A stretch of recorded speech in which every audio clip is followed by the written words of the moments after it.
Thèse 44e. Ai-je besoin, après cela, de préciser qu'ils seront de libres, très libres esprits, ces philosophes de l'avenir, tout aussi certainement qu'ils ne seront pas seulement des esprits libres, mais quelque chose de plus élevé, de plus grand, de radicalement autre, qui ne doit être ni méconnu, ni confondu. Mais tandis que je prononce ces mots, je me sens l'obligation, envers eux presque autant qu'envers nous, les esprits libres, leurs héros et leurs précurseurs, de dissiper un vieux et sot préjugé, un malentendu qui a trop longtemps rendu la notion d'esprit libre aussi opaque qu'un nuage. Dans tous les pays d'Europe et aussi en Amérique, il est maintenant des gens qui abusent de ce mot, une sorte d'esprit très étroit, emmuré, enchaînés qui veulent à peu près le contraire de ce qui est dans nos attentions et nos instincts. Sans compter qu'à l'égard de ces philosophes nouveaux qui approchent, ils seront plus que jamais des fenêtres closes et des portes verrouillées.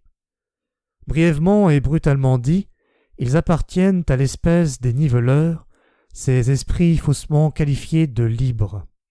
Ce sont des esclaves loquaces, des écrivailleurs au service du goût démocratique et de ses idées modernes, des êtres dépourvus de solitude personnelle, de braves lourdeaux, certes courageux et de mœurs respectables,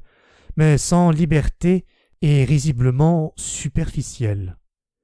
Car que dire de leur tendance fondamentale qui consiste à voir dans les formes de la société existante la cause à peu près unique de tout le malheur et l'échec humain, ce qui n'est rien d'autre que de mettre joyeusement la vérité sur la tête et les pieds en l'air. Ce qu'ils aimeraient réaliser de toute leur force, c'est le bonheur du troupeau pour tout le monde, le bonheur du troupeau qui pâture sa prairie, dans la sécurité, le bien-être, l'universel allègement de l'existence.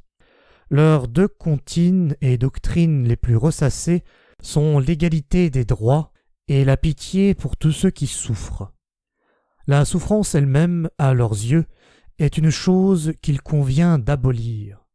Nous qui pensons exactement le contraire, nous qui avons ouvert nos yeux et nos consciences et qui savons où et comment la plante homme a poussé le plus vigoureusement, nous qui croyons que cet épanouissement s'est toujours produit dans des conditions diamétralement opposées, que la précarité de notre situation a dû devenir extrême,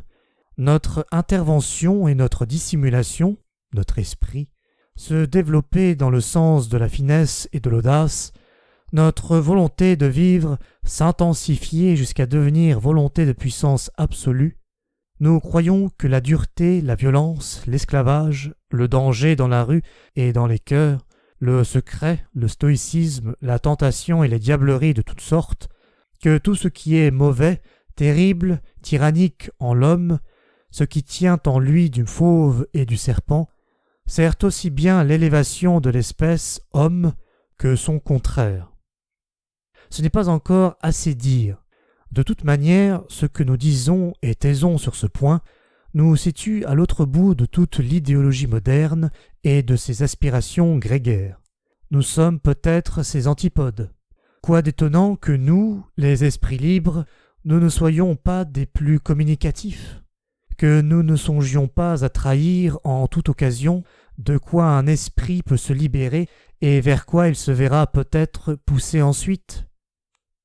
Et quant à la dangereuse formule « par-delà bien et mal », elle sert au moins à nous mettre à l'abri des confusions. Nous sommes autre chose que des libres penseurs, liberi pensatori, Freidenker, ou quel que soit le nom que ces excellents défenseurs des idées modernes aiment à se donner. Habitants, ou tout au moins hôtes de nombreuses provinces de l'esprit, évadés sans cesse des obscurs et agréables refuges où une prédilection ou une préaversion, la jeunesse, l'origine, le hasard des hommes et des livres, ou même la fatigue de nos pérégrinations semblaient nous cantonner, pleins de méchanceté à l'égard de la dépendance et de ces appâts cachés dans les honneurs, l'argent, les fonctions, les entraînements des sens, reconnaissant même envers la détresse et les vicissitudes de la maladie, parce qu'elles nous affranchirent toujours de quelques règles et de son préjugé, reconnaissant envers le Dieu, le diable, le mouton et le ver qui nous habitent, curieux jusqu'au vice, chercheurs jusqu'à la cruauté, pourvus de doigts agiles pour saisir l'insaisissable, de dents et d'estomac pour digérer les viandes les plus indigestes, prêts à toute tâche qui réclame un esprit perçant et des sens aiguisés, prêts à n'importe quel risque grâce à notre surabondance de libre volonté, doués d'une âme qui se montre et d'une âme qui se cache, et dont personne ne pénètre aisément les ultimes desseins, animés de mobiles qui s'avouent et de mobiles qui se taisent, et que personne ne peut scruter jusqu'au bout, clandestins sous des manteaux de lumière, conquérants sous nos airs d'héritiers et de dissipateurs, classificateurs et collectionneurs du matin au soir, avares de nos richesses et de nos tiroirs pleins, ménagers de notre savoir, qu'il s'agisse d'apprendre ou d'oublier, inventeurs de schémas, quelquefois fiers de nos tables de catégorie, quelquefois pédants, quelquefois hiboux laborieux en plein jour et même s'il le faut épouvantail. Et aujourd'hui il le faut, car nous sommes les amis nés, jurés et jaloux de la solitude, de notre propre et profonde solitude du plein midi et du plein minuit. Voilà l'espèce d'hommes que nous sommes, nous, les esprits libres. Et peut-être n'êtes-vous pas sans nous ressembler un peu, vous qui venez, vous,